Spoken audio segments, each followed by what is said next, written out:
Friends, आपका स्वागत है टारगेट एम्स जोधपुर चैनल में। आज हम पढ़ेंगे रिसर्च यूनिवर्सिटी एग्ज़ाम से बीएससी नर्सिंग 4th ईयर का 3 आवर का टाइम वाला पेपर 80 मार्क्स वाला। ये इतने इम्पोर्टेंट क्वेश्चन है, अगर ये आपको याद हो गए ना तो अच्छे मार्क्स लाने से कोई नहीं रोक सकता। 7 क्वेश्चन पढ़ेंगे हम। Define nursing research, characteristic and need of good research, any step of research process in details, and validity, reliability, type 1, type 2 error, applied and basic research, tabulation, problem statement, ROL and types इसके, sources and step इसके। फिर है define sampling classification, different discuss करना है type of the probable sampling को, variables क्या होता है, हाइपोथेसिस क्या होता है, इंटरव्यू मेथड क्या होता है, pilot study, graphical presentation of data, scale of measurement, what is the research design, right classification, discuss experimental research design. और 7वां क्वेश्चन होता है जो कि ऐसे दिया होगा, इसको कंटिन्यूस सीरीज बोलते हैं। इसमें हमें मीन, मीडियम और मॉड और स्ट्रेटिफाइड निकालना है। ठीक है, सबसे पहला अब हो गया है डेफिनेशन पढ़ेंगे नर्सिंग रिसर्च की। तो क्या है, nursing research is define as a systematic search for knowledge about issue of important to nursing. क्या होता है जो नर्सिंग रिसर्च होती है, ऐसे लिख सकते हैं, nursing research is define as a systematic process या systematic search for knowledge. Systematic तरीके से सर्च करना नॉलेज अबाउट किसके about systematic research for knowledge about किसके लिए, issue of the importance of nursing किसके लिए, सिस्टमेटिक सर्च फॉर नॉलेज किसके लिए, अबाउट इशू, कोई भी इशू है जो इम्पोर्टेंट है टू नर्सिंग। फिर सेकंड डेफिनेशन क्या है, आईएमसी के अनुसार 1986 में, nursing research is a way to identify new knowledge. Nursing research क्या है, एक तरीका है जो न्यू नॉलेज के लिए इम्प्रूव प्रोफेशनल, जो अपने प्रोफेशनल को इम्प्रूव करता है, एजुकेशन को, प्रैक्टिसेस को, and new use of resources effectively, और जो रिसोर्सेज है वो न्यू इफेक्टली होता है। बी क्या है, characteristics of a good research. देखो, गुड रिसर्च क्या करता है, करेक्टरिस्टिक्स क्या है गुड रिसर्च के, कि ऑर्डरली एंड सिस्टमेटिक प्रोसेस होती है, based on currently professional issue पे होती है, beginning with clearly define and purpose होता है, और expense to develop, refine and expand professional knowledge होता है, डायरेक्ट टूवर्ड्स डेवलप, और टेस्टिंग थ्योरीज होती है इसमें, फाइंडिंग सॉल्यूशन ऑफ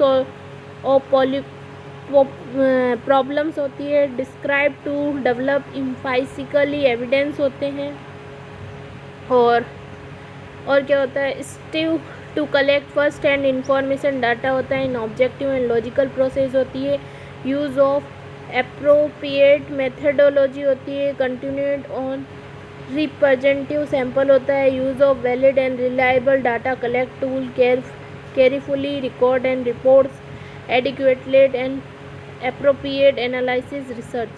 फिर है need of the nursing research, enhance the body of professional knowledge. ये क्या करता है, प्रोफेशनल नॉलेज को बढ़ाता है। इनहेंस का मतलब बढ़ाना, डेवलप करना, रिफाइन करना, extend the scientific base of the knowledge which is required for quality nursing care, education and administration, provide fundamental for evidence based nursing practices, enhance their professional identification, और जो professional identification है, refine and eliminate old knowledge, develop, refine and nursing theories and principle, solve the problem, answer a question.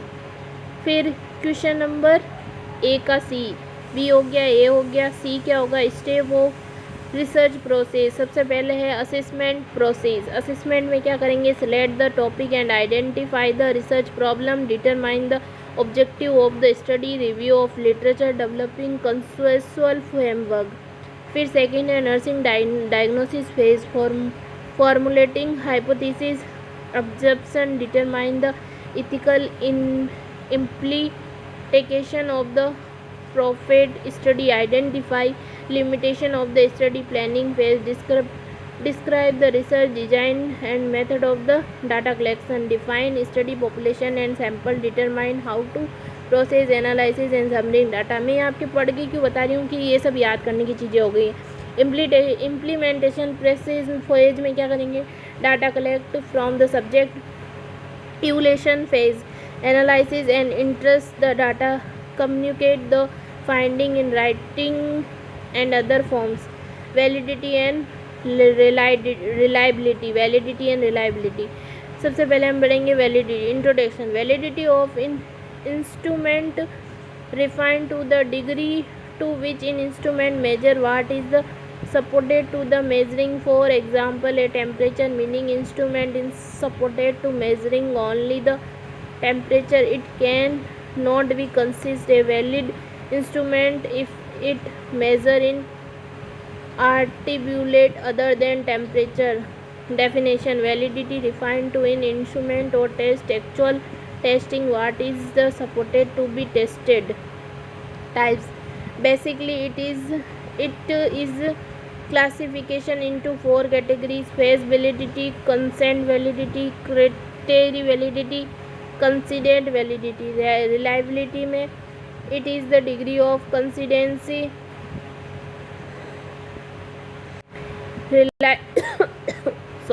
Reliability में क्या है? It is the degree of consistency and accuracy with which in instrument measure the attributed for which the decision to measure. Types क्या है? Stability, internal consistency और equivalents. Type 1, type 2 air. Type 1 air किसको बोलते हैं? It occur when nil hypothesis rejected when it should has been acceptable. Probability of type 1 error is equally to alpha. Multiple comparison and repeated testing for significance increase. Childhood 1 type error. It is most in sample size determination and statistical study for signification. Type 2 error. Acceptance of the nil hypothesis and true when actually it is a false. It true fail to find a statistically significant difference when actually there is a different. Probability of type 2 error is equal to beta. It is a investial related to type 1 error. Second question है base and applied research. Basic and applied research के बारे में लिखना है. Basic research क्या होती है? Fundamental and pure भी बोलते हैं. Is performed without special purpose in mind. ये क्या होती है? परफॉर्म की जाती है without a special purpose in mind. It is use to generate and expand theory and descriptive explain or predict a phenomena of interest. Basic research is usually carried out for some of the following aims: gather and generate information, expand the body of knowledge to improve understand about a discipline, develop or refine theory and principles.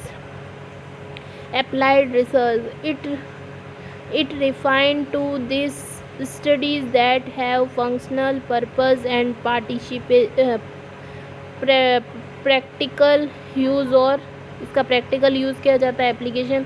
The focus on finding in immediate solution to in extending problems. Researchers scientifically collect data to be used in clinically, administrative or instructional area. It is used to solve problem, make decision, elevated something of interest, developing something new for immediate use.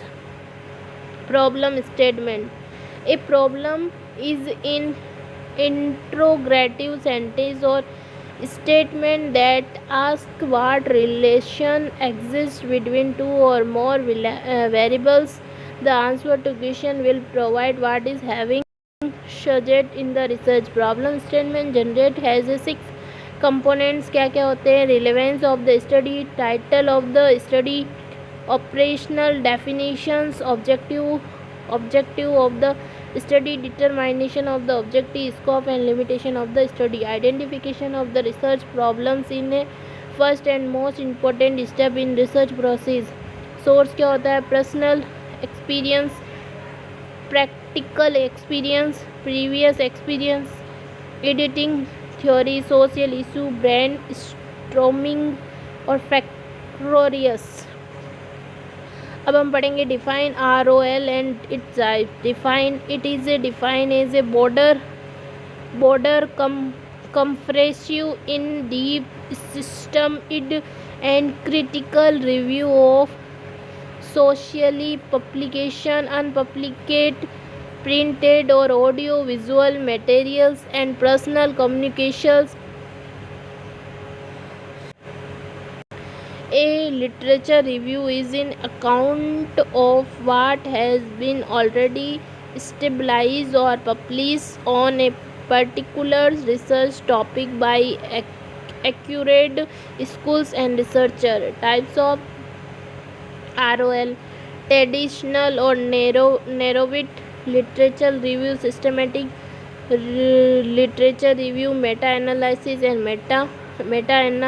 and meta-synthesis. Source and step of primary, secondary, electric source, channel, middle, pummed, medical pumps, nursing, printed, printed जो आते हैं ना वो journal. Source and step of पढ़ लिया हमने ये।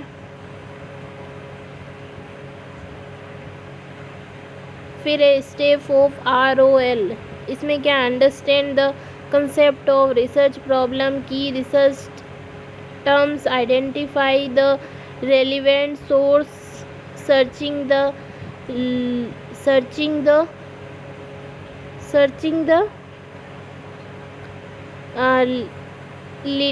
literacy, analysis and synthesizing the literature, previous overview, question, read, summarized, write the lectures, review, introduction, body concession.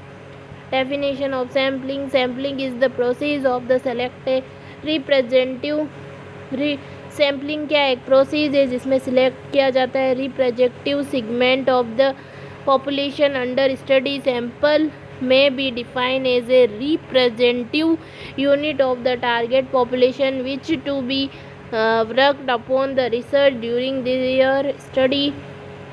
Classification में probable sampling method में simple, systematic, stratified, cluster, multi-stage, sequentially और non probably sampling method में प्रोबेसिव, quota, कंसीवेंसी, consecutive, slow ball. अब इसको है ना probability वाले को डिटेल में बताता है। तो सिंपल वाले को क्या करते हैं? सिंपल में क्या करते हैं? लॉटरी वगैरह करके सिंपल तरीके से। सिस्टमेटिक में 2 ग्रुप लेते हैं, हेट्रोजेटिक ऐसे करके, और मल्टी स्टेज या क्लस्टर सीक्वेंस में सीक्वेंस बनाकर ऐसे करते हैं। तो इसको डिटेल्स में लिखना है। फिर है वेरिएबल्स। वेरिएबल्स क्या होते हैं? Variables are qualities, properties or characterize of person, things or situation that change or vary. Types: independent variables, dependent variables, demographic variables, research variables, extended variables. फिर है hypothesis. Definition: it is an accumulation statement about the relationship between 2 or more variables that suggest in answer to the research question. It is a tentative prediction or explanation of the relationship between 2 or more variables. Characteristics क्या होता है? conceptual, characteristic, empirical, relevant, objectivity, specificity, relevant, testability, simplicity और इनकोमिकल। फिर है types, hypothesis के types क्या हो सकते हैं? Simple, complex, sorry, directional, non directional, null, research, associative, casual.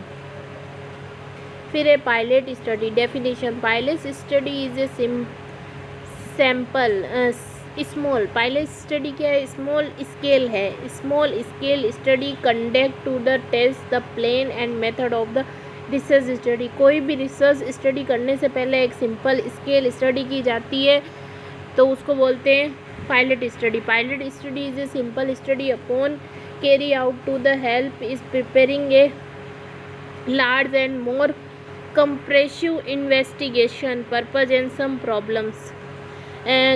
इसके पर्पज और सम अब क्या है? Graphical presentation of data. The main reason for using the diagrammatic and graphic representation data are as follow. It given in overall view of interest data. It more activative than other way of representative data. It is easy to understand and memorize the data. It facilitates compression of data relevant to different period of data types. क्या है?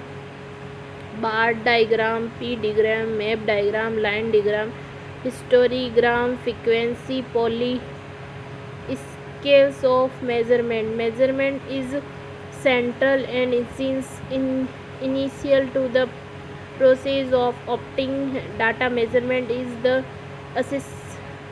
assessment of number to objective according to specific rules to characterize quantitative of in attribute. There are 4 level of measurement: nominal, ordinal, interval, ratio. Define research design. Definition, it can be defined as a blueprint to conduct a research study which involve the descriptive of research approach, study setting, sample size, sampling techniques, tool, method of data collection and analysis to answer specific research question or for testing research hypothesis, or it is a plan for how, when and where data are to be collected and analysis. Research design classification. Research design classification 2 type का होता है। पहला है quantitative में experimental, non experimental, other additional. Experimental में true experimental, post test only, control design, pre test, post test, control group design, Solomon four group design. फिर है quasi experimental, non randomization, control group design, time series design, multiple time series design, pre experimental, 1 short case design, 1 group, pre test, post test design. Non experimental में descriptive research design, univariate descriptive design. फिर है explanatory descriptive design, comparative descriptive design, correlational research design, prospective, retrospective, development research design, cross selection, longitudinal, epidemiological research design, case control और cohort studies. फिर survey research design, other additional methodological study, meta analysis, second data analysis, outcome research, evaluation study, operational research. Quantitative में phenomenological, ethnography, grounded case study, historical action research. फिर आता है अपना mean medium वाला question. इसमें क्या करेंगे? सबसे पहले मीन निकालेंगे। मीन निकालने के लिए क्या करेंगे? सबसे पहले हम जो वो ऐसे दिया हुआ तो उसको ऐसे स्कोर और फ्रीक्वेंसी करके लिख लेंगे, ठीक है। फिर हम निकालेंगे मिड पॉइंट। मिड पॉइंट कैसे निकालते हैं? 2 और 3, 14 के बाद में क्या है? 13 और 13 के बाद में 14, तो इन सब के बीच में 1 का अंतर है, तो 13 और 15 और 16 के बीच में 15 और 17 के बीच में 16, 18 और 20 के बीच में 19 और 21 और 23 के बीच में 22 और 24 और 26 के बीच में 25 और 27 और 29 के बीच में 28 और 32 और 30 के बीच में 31। तो इसे आता है मिड पॉइंट। फिर मिड पॉइंट को हम m भी लिख सकते हैं और x भी लिख सकते हैं, ठीक है। फिर है ना, फिर क्या करेंगे, इन दोनों को इंटू कर देंगे। 13 इंटू 2 तो 26, 15 इंटू 16 तो 80, 9 इंटू 19 तो 171, फिर 15 इंटू 22 ऐसे करेंगे। तो इन सबको इंटू करके फिर जो संख्या आएगी उन सबको प्लस कर देंगे। और जो f है अपना, जिसको हम n भी बोल सकते हैं और या फिर EF भी बोल सकते हैं, n भी बोल सकते हैं और EF भी बोल सकते हैं, ठीक है, सिग्मा f भी बोल सकते हैं, 50 आएगा। फिर हम एक और फॉर्मूला भी इसमें लगा के कर सकते हैं। कैसे कर सकते हैं, f सिग्मा m बटा n, ऐसे भी कर सकते हैं। f m, मिड पॉइंट को m बोल सकते हैं, n ये था अपने पास 50, या फिर ये फॉर्मूला है अपने पास सिग्मा fx बटा f ये है, ऐसे भी कर सकते हैं। तो मीन कैसा आएगा, मीन बराबर x बराबर सिग्मा fx बटा f, ये हमारी जो बुक है उसमें ऐसे ही दिया हुआ, तो हम ऐसे ही करेंगे, ठीक है। फिर हम निकालेंगे मोड। मोड के लिए क्या करेंगे, सॉरी मीन निकालिए, मीडियम निकालेंगे। मीडियम के लिए क्या करेंगे, जो है ना CF निकालेंगे, ठीक है, CF निकालेंगे। CF कैसे निकालते हैं, जो फ्रीक्वेंसी होती है ना उससे निकालते हैं मीन। सबसे पहले क्या करेंगे, सबसे पहले है ना मीडियम का नाम आता है कंटिन्यूस सीरीज़ में हमें n/2 करना पड़ेगा। n कितना था अपने पास 50, तो 50/2 करेंगे तो कितने आ जाएंगे 25, ठीक है। फिर हम CF निकालेंगे, तो फ्रीक्वेंसी से निकालते हैं, तो फ्रीक्वेंसी का 2 का 2 लिख लिया, फिर 2 + 7, 2 + 5/7 हो गई, 7 + 19 क्या हो गई 16, 16 और 15 क्या हो गई 31, और 31 और 10 41, 41 और 6 कितने हो गए 47, 47 और 3 कितने हो गए 50। तो इन सबको जोड़ लेंगे, फिर वापस नहीं, वो फ्रीक्वेंसी वाले जुड़े हुए हैं, जो यहाँ 50 आए वो यहाँ ऊपर 50 आएंगे, ठीक है। फिर मीडियन का फॉर्मूला होता है m बराबर l + n/2 माइनस CF/f और इंटू l, ऐसे करके निकालेंगे। तो निकालेंगे तो 21 हो गया अपना l यानी लोअर लिमिट, और n बटा कितना है अपने पास 25, माइनस CF क्या होता है, जो ऊपर वाली संख्या होती है ना, जो हमारा n आता है ना उसमें हम जो मतलब करते हैं ना, उसको हाईलाइट किया हुआ है यहाँ पे, ये देखो ये हाईलाइट किया हुआ है यहाँ पे। तो इसके ऊपर वाली संख्या को हम क्या मानते हैं CF, ठीक है।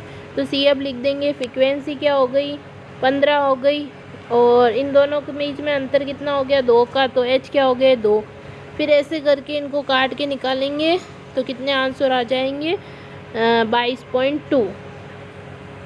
स्टैंडर्ड डेविएशन, सॉरी क्या नाम था, मोड निकालने के लिए कुछ नहीं करना है, वो का वो लिखना है।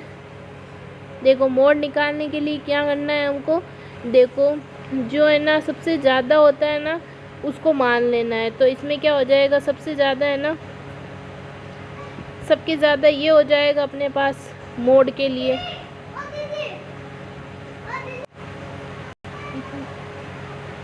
फिर क्या करेंगे कि है ना, इसको F1 मानेंगे, ऊपर वाले को F0 और नीचे वाले को F2 मानेंगे, ठीक है। ऐसे करके हम निकाल लेंगे फ्रीक्वेंसी।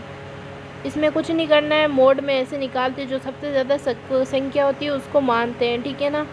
तो L बराबर F, ये अपना formula L + F1 - F0/2 F1 - F0 - F2 into H करके फॉर्मूले में जो संख्या आई है वो सारी यहाँ पुट कर देंगे। और जो डेविएशन है वो भी इजी है, उसमें देखो ऐसे ही करते हैं। क्या होता है जो अपने पास आता है ना, ये यहाँ दिया हुआ है, आप इसमें से देख के कर सकते हो, इजी है, ज़्यादा टफ नहीं है, ठीक है। थैंक यू सो मच, ये अपना पेपर सॉल्यूशन हो गया है।